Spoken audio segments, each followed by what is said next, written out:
The silent invasion. The first attack came without warning. Admiral Vextar of the Caloran Empire watched from his command throne as the outer defense station simply went dark. No explosion, no debris field, no distress signal.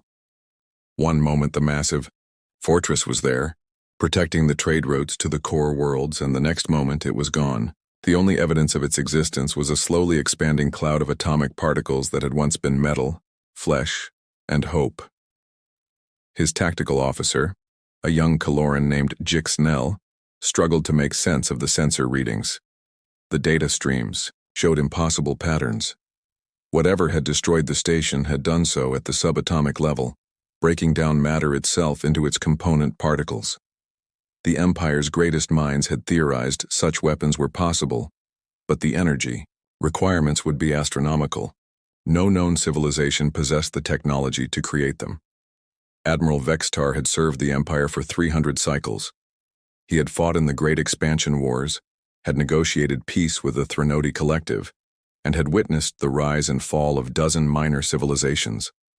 But nothing in his long career had prepared him for an enemy that could simply erase things from existence. The attack pattern suggested intelligence, but there had been no communication, no demands, no declaration of war, just silence and death. The Shadow Fleet, as his crew had begun calling them, moved through space like predators stalking prey.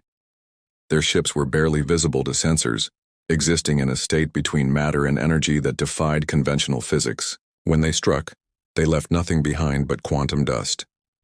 3 more defense stations fell in the span of a single rotation, each one vanishing as completely as the first.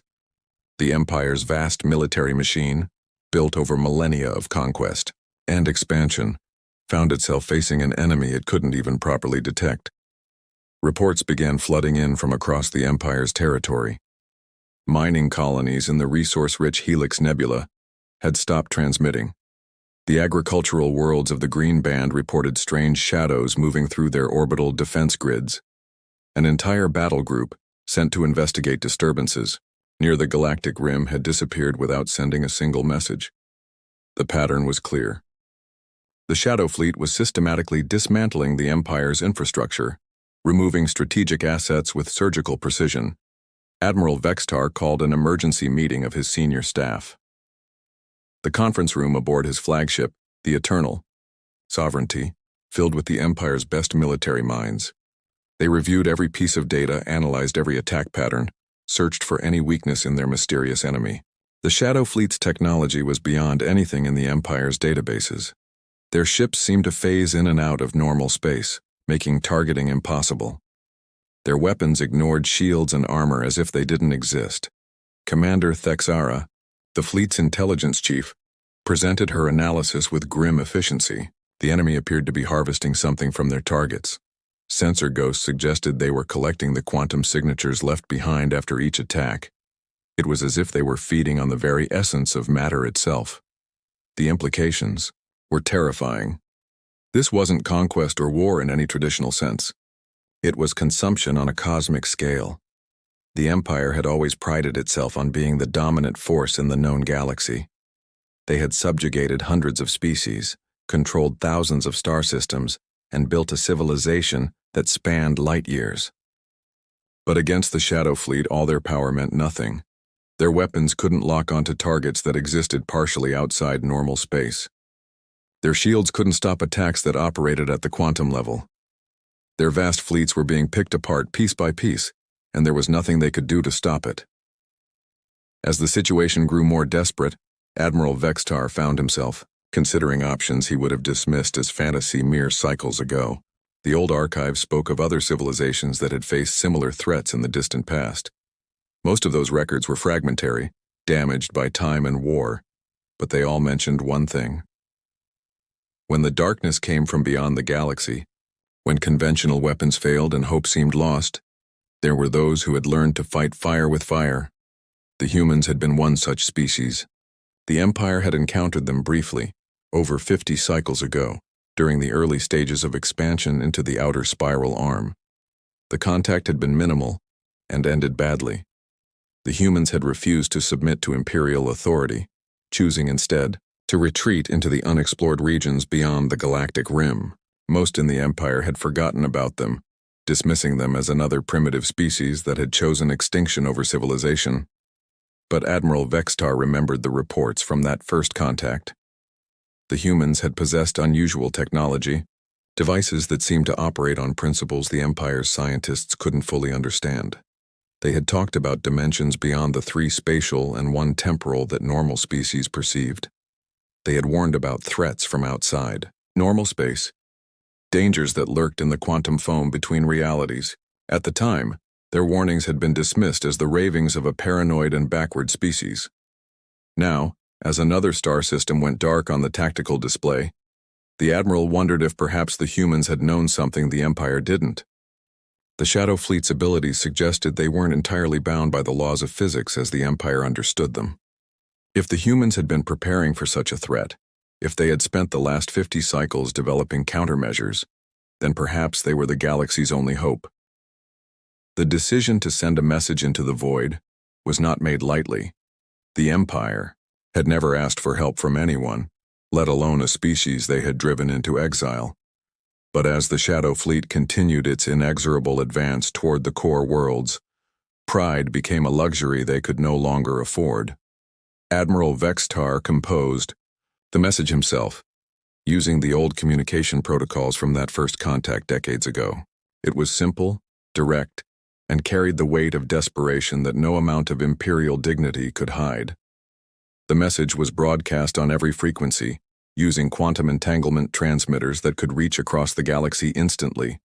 It penetrated the darkness beyond the rim, searching for any trace of human presence in the vast emptiness between galaxies.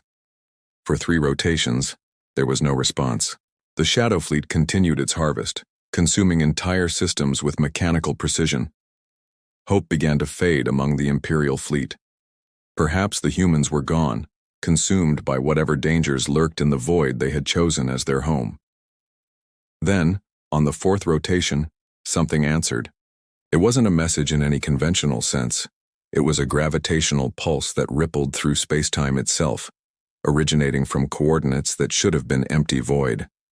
The pulse carried a pattern, a mathematical sequence that resolved into 2 simple words when decoded: "We remember." The Empire's scientists couldn't explain how the pulse had been generated. The energy requirements to create such a distortion were beyond anything in their theoretical models. Admiral Vextar stood on his bridge, watching as his sensor officers tried to make sense of what happened next. Space itself seemed to tear open, at the edge of the system, not in the violent way of a wormhole or jump gate, but like reality was simply stepping aside to let something through. What emerged from that impossible opening defied every expectation the Admiral had about human technology and capabilities. From the depths of exile, the ship that emerged from the tear in space was unlike anything in the Empire's databases. It was massive, easily dwarfing the Imperial dreadnoughts, but its design followed no known architectural principles. The hull seemed to be made of a material that shifted between states, sometimes solid, sometimes energy, sometimes something in between. Geometric patterns covered its surface, equations written in 3-dimensional mathematics that hurt to perceive directly. This was not a ship built to travel through space. It was a ship built to travel through the spaces between space. Captain Rebecca Storm stood on the bridge of the UES Prometheus Rising, humanity's first true void ship. Her eyes, augmented with quantum processors that let her perceive 11 dimensions simultaneously, took in the tactical situation instantly. The Shadow Fleet was exactly as the deep space monitors had predicted. Beings of living darkness that fed on the quantum foundations of reality itself. Humanity had been preparing for this moment for 50 years, ever since their exile from galactic civilization had forced them to confront the true nature of the universe. The transformation of humanity hadn't been easy or painless. When they had retreated beyond the rim, they had found themselves in a region of space where the laws of physics were more suggestions than rules. Dark matter storms raged through the void, tearing apart any ship with conventional shielding. Quantum anomalies created pockets where time flowed backward or sideways. Strange entities, neither matter nor energy, hunted in the darkness between stars. To survive, humanity had been forced to evolve, not just technologically, but fundamentally. The first decade had nearly broken them. Colony ships were lost to phenomena that couldn't be explained by any scientific model. Entire settlements simply ceased to exist, erased by forces that operated outside normal causality. But humans had always been adaptable, stubborn to the point of insanity. They learned to harness the chaos, to use the impossible physics of the void as a tool rather than fighting against it. They discovered that consciousness itself could influence quantum probability, that sufficiently advanced mathematics could reshape reality. Captain Storm's crew represented the pinnacle of that evolution. Each member had undergone the consciousness expansion process, their minds enhanced to process information across multiple dimensional states. They could think in ways that baseline humans couldn't comprehend, perceiving patterns and possibilities that existed in the quantum foam. It had been necessary to fight the things that lurked in the void, the predators that fed on reality itself. Now that same capability would be turned against the Shadow Fleet. The Shadow Fleet responded to the Prometheus Rising's arrival with immediate aggression. 12 of their vessels phase-shifted toward the human ship, their dark matter weapons charging with energies that violated conservation laws. To the Empire's sensors, it looked like suicide. One ship against 12, with no visible weapons or shields. Admiral Vextar watched in horrified fascination, expecting to see humanity's representative erased from existence like so many Imperial vessels before it. But Captain Storm was already thinking 3 moves ahead. Her consciousness spread across probability streams to see potential futures. She gave the order with calm certainty, and the Prometheus Rising did something impossible. It stopped existing in one location and started existing in 12. Not copies or illusions, but the same ship occupying multiple points in space-time, simultaneously. The Shadow Fleet's weapons struck, reality-erasing beams that should have unmade the human vessel. Instead, they passed through probability ghosts while the real ship existed in the spaces between their attacks. The counterattack came from dimensions the Shadow Fleet couldn't perceive. The Prometheus Rising's weapons weren't cannons or missiles, in any conventional sense. They were mathematical constructs, equations made real that rewrote the fundamental forces holding the shadow vessels together. The first shadow ship simply inverted, its dark matter structure folding in on itself until it collapsed into a singularity that immediately evaporated. The second ship found its quantum signature randomized, its consciousness scattered across probability until it could no longer maintain coherence. The Shadow Fleet adapted quickly, their alien intelligence recognizing a genuine threat for the first time since their emergence. They began phase-shifting rapidly, trying to find a dimensional frequency where the human weapons couldn't reach them. But Captain Storm's crew had spent decades fighting entities that existed across multiple dimensions. They knew how to track signatures through probability space, how to predict where something would be before it decided to be there. The battle raged across dimensions the Empire's sensors couldn't even detect. To Admiral Vextar, it looked like reality itself was having a seizure. Space twisted and folded. Time flowed in loops and spirals, and the fundamental constants of physics fluctuated wildly. His science officers reported that the gravitational constant had changed 17 times in the span of a microsecond. The speed of light was no longer constant but seemed to be negotiating with itself about what it wanted to be. Through it all, the Prometheus Rising moved with impossible grace. It existed and didn't exist, was everywhere and nowhere, fought with weapons that were more like philosophical arguments than physical attacks. One by one, the Shadow Fleet vessels fell. Some were unmade, their quantum signatures erased from the universe's memory. Others were transformed, their dark matter structures converted into harmless radiation. A few simply stopped, their alien consciousnesses overwhelmed by paradoxes that human minds had learned to navigate. When the local engagement ended, only the Prometheus Rising remained. Captain Storm opened a communication channel to the Imperial fleet, her image appearing on their screens. She looked human, but her eyes held depths that suggested she had seen things beyond normal comprehension. When she spoke, her voice carried harmonics that resonated with quantum uncertainty itself. The Empire had called for help, and humanity had answered. But the price of that help would be truth. The Shadow Fleet, she explained, weren't invaders from another galaxy. They were antibodies created by the universe itself to correct what it saw as an infection.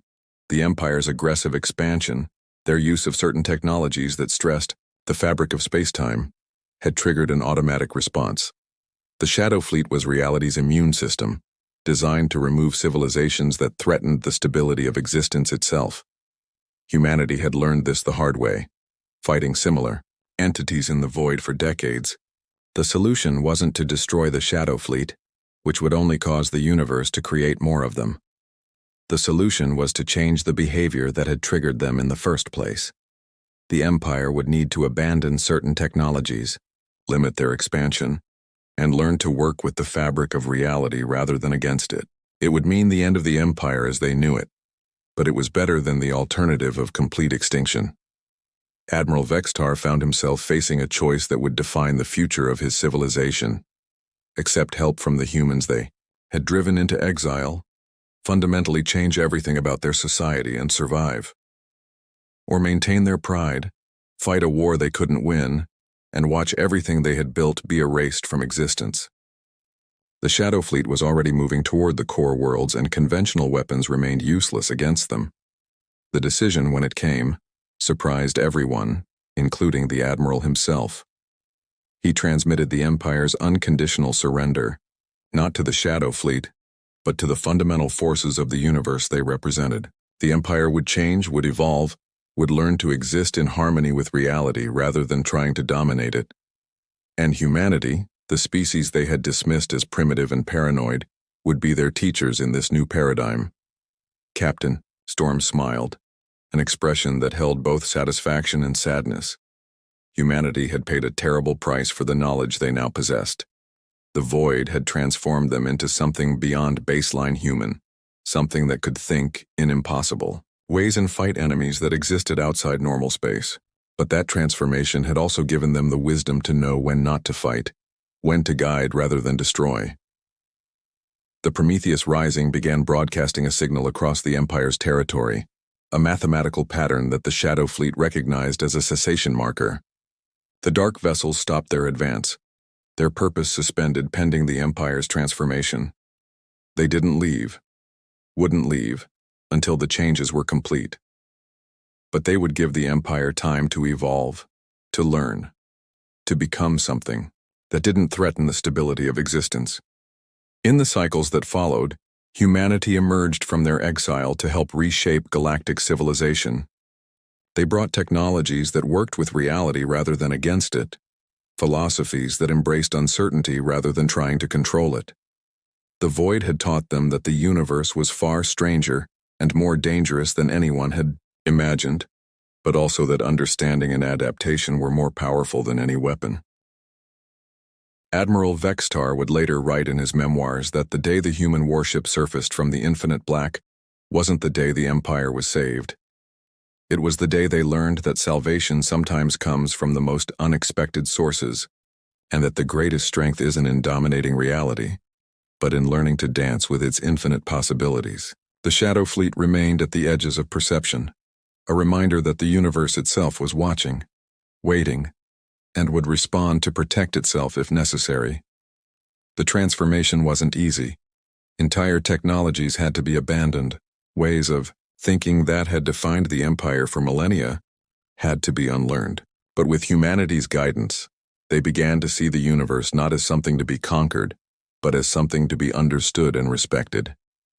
The Shadow Fleet gradually faded, their purpose fulfilled, returning to whatever dimension they had emerged from.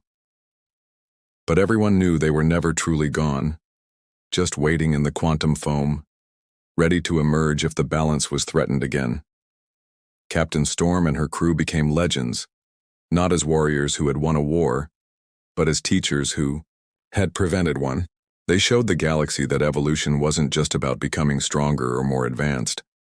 Sometimes it was about becoming wiser, about understanding that true power came from knowing when not to use it. The void had taught humanity that lesson through decades of suffering and transformation.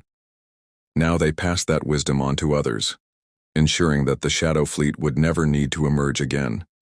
The Prometheus Rising eventually returned to the void, but not in exile this time. It went as humanity's ambassador to the impossible regions, beyond the rim, exploring the spaces between spaces, learning from the entities that existed outside normal reality. They sent back knowledge that revolutionized galactic civilization, but always with warnings about the price of pushing too hard against the boundaries of what should be. And in the infinite black between galaxies, where physics was more art than science and consciousness could reshape reality, humanity continued to evolve. They had become something more than human, but had never forgotten their origins.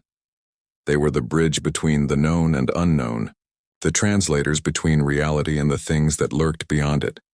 They were proof that sometimes the greatest strength came not from fighting the darkness, but from learning to understand it. The universe waited in silence, but it was no longer the silence of emptiness. It was the silence of watchful peace, of balance maintained, of lessons learned. And in that silence, humanity stood guard, not as conquerors or rulers, but as shepherds of possibility, ensuring that civilization and reality could coexist without triggering the antibodies that lurked in the quantum foam. The galaxy had called for help, expecting nothing. What they received was transformation, evolution, and the chance to become something greater than they had ever imagined possible.